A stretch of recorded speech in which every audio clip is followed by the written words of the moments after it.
Hey everyone, and welcome! Today, we're pulling back the curtain on something wild. Modern manufacturing. We're talking about the tech that's literally building the hyper-efficient factories of tomorrow, today. But man, where do you even start with something so incredibly complex? All right, I want you to picture something.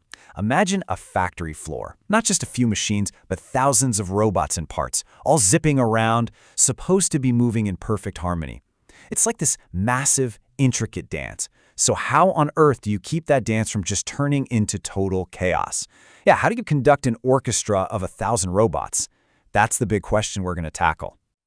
Okay, so before we jump into the amazing solutions, we really need to get our heads around just how massive this problem is. So welcome to what I like to call the manufacturing maze. We're talking about a level of complexity that is just mind-boggling. And here's a look at the kinds of, let's call them glitches, that can literally bring a billion-dollar factory to its knees. I mean, a single machine slowing down just a little bit, that can cause a huge pileup, they call it blocking, further down the line. And you know what that does? It leads to resource starvation up the line, because now you've got machines just sitting there totally idle, waiting for parts that are never going to show up. It's this domino effect, this cascade of failures that creates these super expensive bottlenecks. And this, right here, is the heart of the problem. You change one tiny thing.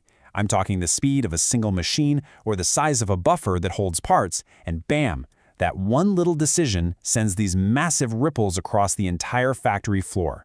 And trying to predict where those ripples will go? Well, until recently, that's been pretty much impossible. So, the billion-dollar question is, how do you predict something that's, well, unpredictable? You build yourself a digital crystal ball. Seriously, it's powered by simulation, and it lets engineers see the future of their factory floor before a single screw is ever turned in the real world. It's pretty amazing stuff. Okay, so the magic behind this crystal ball is a technology called discrete event simulation, or DES for short. Now, what's so clever about this is that it doesn't bother modeling every single boring second. Nope, it just jumps from one key event to the next. A part shows up, a machine finishes its job, a storage area gets full. It's a super smart and incredibly efficient way to model a really complicated system over a long period. So let's break that down. It's actually pretty simple. First, an event occurs. Boom, a part arrives at a machine. Second, the clock inside the simulation doesn't just tick-tock-tick, it leaps forward in time, right to the exact moment the next key event is supposed to happen. And third, the system updates its status. So that machine, it's now officially busy. Now imagine doing that process not once but millions of times. What you get is this shockingly accurate picture of how the entire factory flows.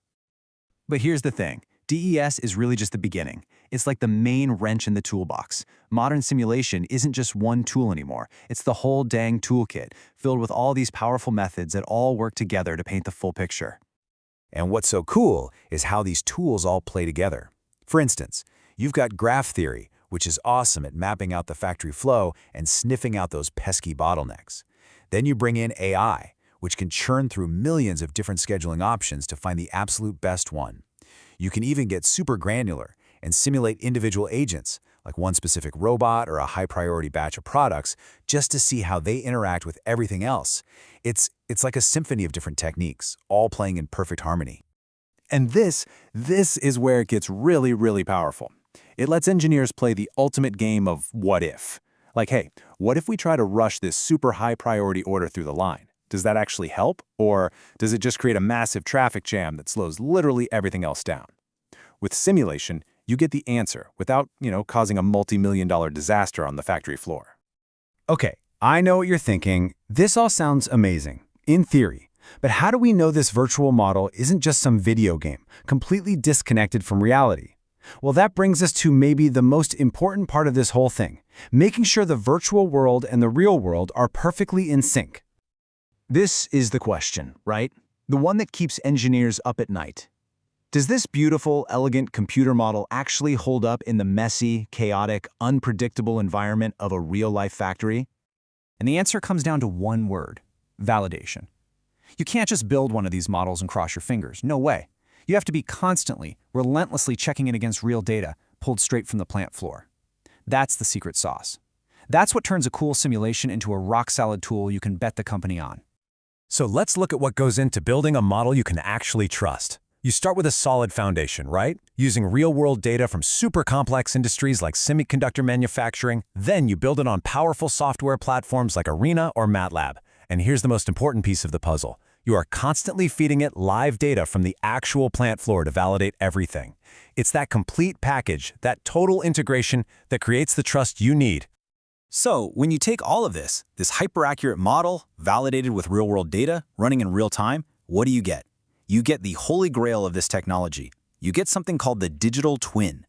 Now, a digital twin is not just some static 3D model. No. Think of it as a living, breathing, virtual copy of the entire factory.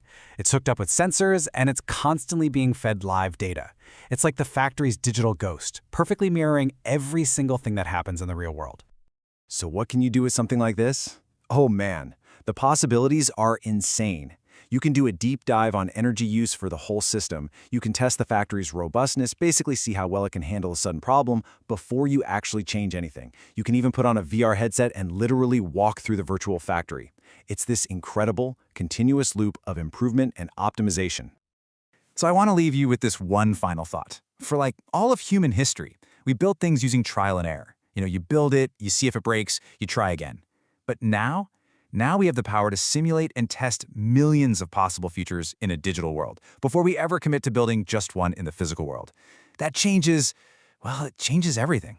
And the only question that's left is, what are we going to build with that kind of power?